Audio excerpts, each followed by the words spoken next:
सभी कैडेट्स को जय हिंद। कैडेट्स में एक वीडियो वेरी इंपॉर्टेंट लेकर के आया हूँ, खास करके सी सर्टिफिकेट वालों को।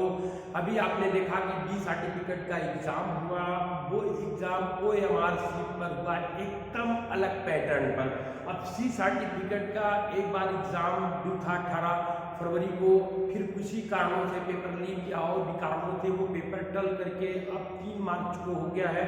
तो उस 3 मार्च में NCC में हमको क्या पढ़ना है और किस चीज़ से तरीके से तैयारी करनी, सटीक सिलेबस को अनर्गल हमको नहीं पढ़ना, उसके बारे में मैं आपको बता देना चाहता हूँ कि टोटल NCC सर्टिफिकेट सिलेबस 2024 में क्या क्या हमको पढ़ना है। ये आप वीडियो शुरू से अंत तक देखिएगा, सब्सक्राइब भी करिएगा और भी अपने दोस्तों को दिखाइएगा। और इसी तरीके से आगामी 3 मार्च तक का, आज अभी 27 तारीख है, 5 दिन हमारे पास बचे हुए हैं। उस 5 दिन में हमको क्या पढ़ना, हमको एग्जाम फीवर हो जाना चाहिए और एग्जाम फीवर के तरीके से पढ़ाई करनी चाहिए। आइए हम एक एक चीजों पर चर्चा करते हैं, किस सब्जेक्ट से क्वेश्चंस आएंगे और किस सब्जेक्ट से क्वेश्चन नहीं आएंगे। सबसे पहले जो क्वेश्चंस नहीं आएगा वो ध्यान देना, एडवेंचर एक्टिविटीज से कोई भी क्वेश्चंस नहीं आएगा।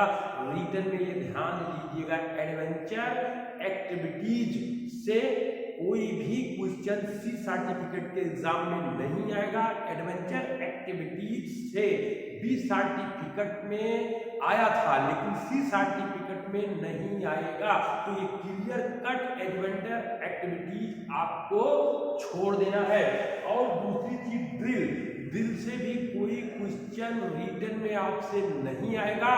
तो ड्रिल को भी रिटर्न के लिए आपको नहीं पढ़ना है, आपको प्रैक्टिकल के लिए पढ़ना है। प्रैक्टिकल में करके दिखाना है, जो हम DST करते हैं उस DST का डेमो करके हमको दिखाना। तो ये मेरे मेरे बच्चों, ये ध्यान देना है कि हमको उन सब चीज़ों को टच नहीं करना है, क्योंकि 5 दिन बचे हैं और 5 दिन को हमको कैसे पढ़ना, आइए हम विवरणवार आपको यहाँ पर दिखाते हैं। तो हम NCC न्यू सिलेबस 2024 में ये सारे बच्चों को एक डाउट्स रहता है कि हम कैसे तैयारी करें, कैसे पढ़ें, तो क्या क्या पढ़ना। तो हमने पार्ट 1 में बांट दिया है, 4 पार्टों में बांट करके दिखाएंगे आपको। 3 पार्ट यहाँ पर मैंने लिखे हैं। पार्ट नंबर 4 अभी मैं आपको एक और छोटा वीडियो बना करके बताऊंगा। 3 पार्ट में मैं बात करूं तो पार्ट नंबर 1 ड्रिल, जिसको रिटन में 0 नंबर आएगा, कोई क्वेश्चन नहीं है। प्रैक्टिकल में 50 नंबर आता है, जिसमें 25 नंबर पाना अनिवार्य होता है। तो बच्चों, आपको रिटर्न में ड्रिल का कोई क्वेश्चन अटेम्प्ट नहीं करना है, जबकि पिछली बार रिटर्न के लिए क्वेश्चंस आते थे।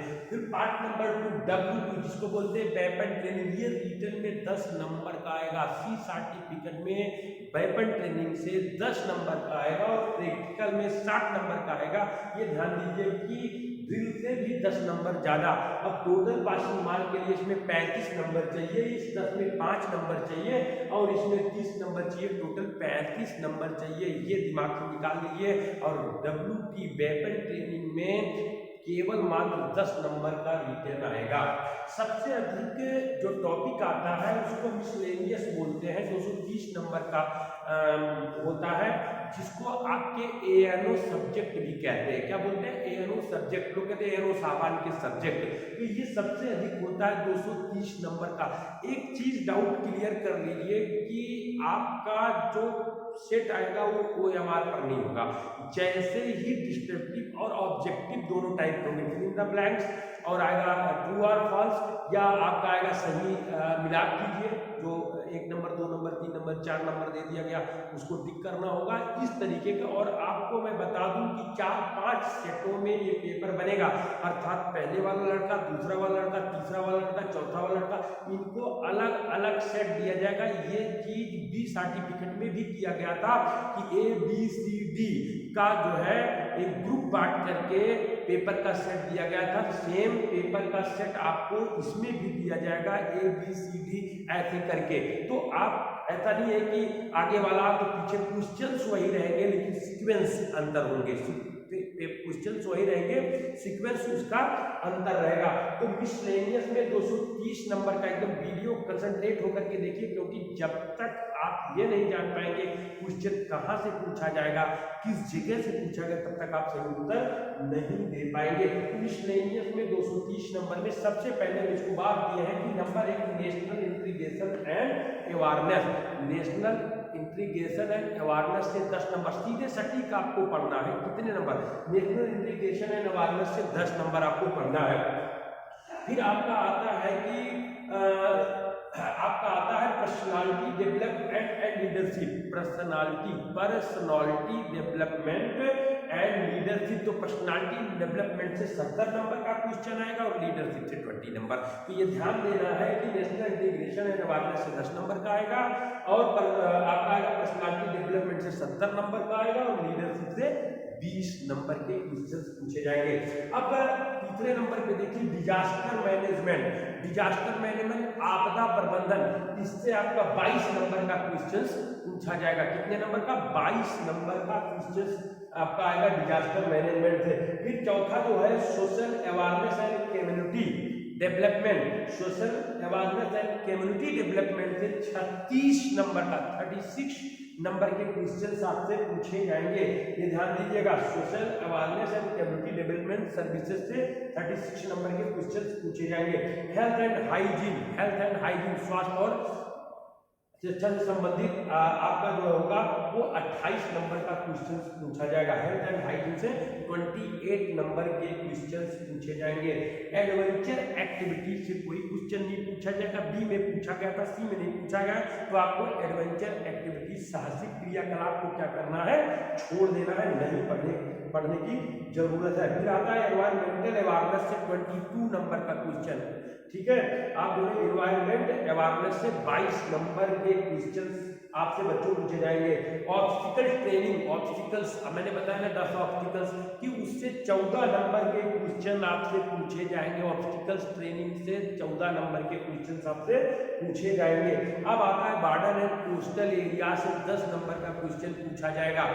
बॉर्डर एंड कोस्टल एरिया से 10 नंबर का क्वेश्चन पूछा जाएगा। टोटल आपके इससे जो पूछे जाएंगे वो 240 नंबर का क्वेश्चन पूछा जाएगा। तो 240 नंबर ये बहुत बड़ा आपका ग्रेडिंग करने के लिए मायने रखता है। 240 नंबर तो आप ये देखेंगे कि जितना भी मैंने बताया इसको ध्यान रखो। कभी पार्ट नंबर 4 बचा है आपको हम अभी बताते हैं, लेकिन आपको यहाँ मैं बताता चलूँ कि मैं जितने वीडियोज को डाला है आप पीछे से सर्च करेंगे, सभी टॉपिक पे मैंने वीडियोज डाला और वीडियोज में मैंने कहीं भी इधर उधर के टॉपिक की चर्चा नहीं की, सटीक चर्चाएं की हैं। एडवेंचर एक्टिविटीज की डाले हैं, लेकिन मैंने बी के लिए डाला था, तो आपको सी में उसको नहीं पढ़ना है। तो आपको इस लैंग्वेज में नेशनल इंटीग्रेशन का मैंने डाल दिया है। डिजास्टर ये क्या पर्सनालिटी डेवलपमेंट है और लीडरशिप पे हमने डाल रखा है वीडियो। सोशल अवेयरनेस पे डाल रखा है। डिजास्टर मैनेजमेंट पे बहुत ही अच्छा वीडियो मैंने डाल रखा। हेल्थ एंड हाइजीन पे भी मैंने वीडियो डाल रखा। इन्वायरमेंट अवेयरनेस पे थोड़ा सा मैंने वीडियोस नहीं डाले हैं, लेकिन कल तक डालूंगा। इसको आपको किताब से देख लीजिएगा। ऑब्स्टिकल ट्रेनिंग का बहुत सुंदर वीडियोस मैंने उस पर डाला, देख लीजिएगा। बॉर्डर एंड कोस्टल एरिया का भी मैंने वीडियोज आपको डाल दिया, तो प्लीज आप उसको देखिए। उसके बाद फिर हाँ आप उसको अच्छा ग्रेडिंग ला सकते हैं। तो ये 5 दिन बचा है। आइए हम पार्ट नंबर 4 के बारे में देखते हैं कि पार्ट नंबर 4 में कौन से डाले गए हैं। सभी कैडेट्स ये ध्यान देंगे कि जो ये हमने आपको पार्ट 1, पार्ट 2 और पार्ट 3 बताया था, तो अभी हम आपको क्या बताएंगे? पार्ट 4। पार्ट 4 में स्पेशलाइज्ड सब्जेक्ट हैं। स्पेशलाइज्ड सब्जेक्ट उनके बारे में रिटन और प्रैक्टिकल में कितने नंबर का आएगा इसके बारे में हम बात करेंगे। तो सबसे पहले स्पेशलाइज्ड सब्जेक्ट में आर्म फोर्सेस से बात करेंगे तो 10 नंबर का पूछा जाएगा। आर्म फोर्सेस से कितने नंबर का पूछा जाएगा? 10 नंबर का। फिर एमआर मैक पीडी से कितने नंबर का पूछा जाएगा? 30 नंबर का। प्रैक्टिकल कितने नंबर का होगा? 16 नंबर का। तो मैक पीडी से 30 नंबर के क्वेश्चन रिटन में आपको पूछे जाएंगे। अब आता है फील्ड क्राफ्ट और बैटल क्राफ्ट या सीबीसी जिसको बोलते हैं, फील्ड क्राफ्ट और बैटल क्राफ्ट। इससे 30 नंबर के आपको रिटन में पूछे जाएंगे और 14 नंबर के आपके क्या होंगे? प्रैक्टिकल होंगे। और उसके बाद आता है चौथे नंबर पे introduction to infantry weapon. Infantry weapon के क्या परिचय है और इक्विपमेंट उनके कौन कौन से? 14 नंबर का रिटन में पूछा जाता है। प्रैक्टिकल का कोई नंबर नहीं होता। मिलिट्री हिस्ट्री से 20 नंबर का क्वेश्चन आएगा। एक अच्छी तादाद में क्वेश्चन आता है। 20 नंबर का क्वेश्चन मिलिट्री हिस्ट्री से पूछा जाता है। सैन्य इतिहास से पूछा जाता है। उसके बाद लास्ट में आता है कम्युनिकेशन, जिससे रिटन में तो मात्र 6 नंबर के क्वेश्चन आते हैं और 10 नंबर के प्रैक्टिकल कम्युनिकेशन के होते हैं। तो सो कैडेट्स क्वार्टर नंबर 4 में केवल आर्मी फोर्सेस से 10 नंबर, एमआर से 30 नंबर, एफसीबीसी से 30 नंबर और आपके introduction, infantry weapon and equipment से आपके जो है 14 नंबर, मिलिट्री हिस्ट्री से 20 नंबर और कम्युनिकेशन से 6 नंबर आता है। तो सो कैडेट्स, आपको घबराने की बात नहीं है। आप इन सारे टॉपिक्स को मेरे वीडियोज में खोजोगे तो सब मिल जाएगा। कम्युनिकेशन है, सीबीसी सब मैंने पढ़ा रखा, उस वीडियो को देख लीजिए। तो घबराने की बात नहीं है। नए तरीके से, नए ऊर्जा के साथ हमको एग्जाम की तैयारी करनी है। 5 दिन बहुत होता है। 5 दिन हम अच्छे से कॉपी और कलम ले करके बैठ करके इंपॉर्टेंस नोट करके करेंगे।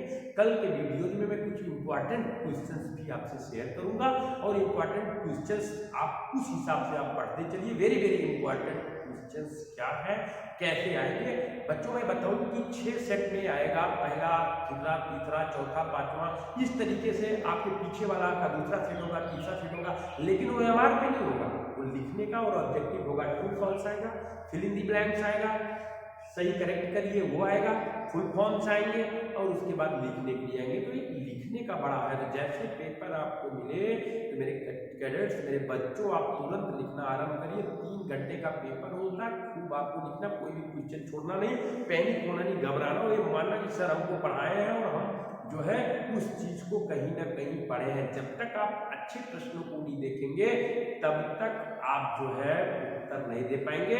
आइए इसी के साथ में कुछ आपको फुल फॉर्म बताता हूँ। जैसे सिम फुल फॉर्म देख लीजिए, साइलम का क्या मतलब होता है, एसएमएस का क्या मतलब होता है, इसको आप जो गूगल पे सर्च कर लेंगे आ जाएगा। जीएसटी का फुल फॉर्म क्या होता है, ओटीपी का फुल फॉर्म क्या होता है, पैन PAN का फुल फॉर्म क्या होता है और CA का फुल फॉर्म क्या होता है। तो कैडेट्स, आपको बिल्कुल घबराने की जरूरत नहीं है। मैं कल भी इंपॉर्टेंट क्वेश्चंस लेकर के आऊंगा, घबराइए ना। और आइए कुछ इंपॉर्टेंट क्वेश्चन मैं अभी यहीं पे दे रहा हूँ, उसको आप थोड़ा सा नोट कर सकते हैं। जैसे है कि एनसीसी कैडेट्स द्वारा किए जाने वाले सामाजिक कार्य कौन कौन से हैं। सोशल सर्विस, एनसीसी कैडेट्स द्वारा किए गए सोशल सर्विस, तो आप खूब सोशल सर्विस किए हैं 2 साल, तो आप याद कर लीजिए कौन कौन से सोशल सर्विस है। जैसे रक्तदान करना, ठीक है, यातायात जागरूकता, पर्यावरण जागरूकता, ठीक है, ग्रीन कैंपस, ग्रीन कैंपस, या जो है शिक्षा का प्रसार, अशिक्षा, दहेज प्रथा, ब्लड डोनेशन, ये सब सारे सामाजिक कार्य के अंतर्गत हमारे आते हैं। फिर आता है फुल फॉर्म का, मैंने बता ही दिया कि ये सारे फुल फॉर्म्स हैं।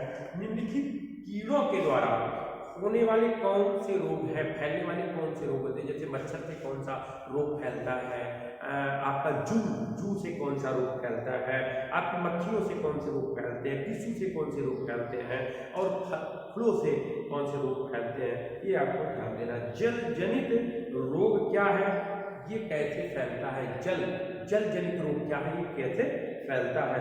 और फ्रैक्चर क्या है, फ्रैक्चर क्या होता है, इसके बारे में आपको लिखना। फर्स्ट एड क्या है, फर्स्ट एड किट में क्या क्या चीजें रहती हैं। सांप के काटने के उपाय क्या है, जैसे सांप काट लिया तो उसके क्या उपाय है।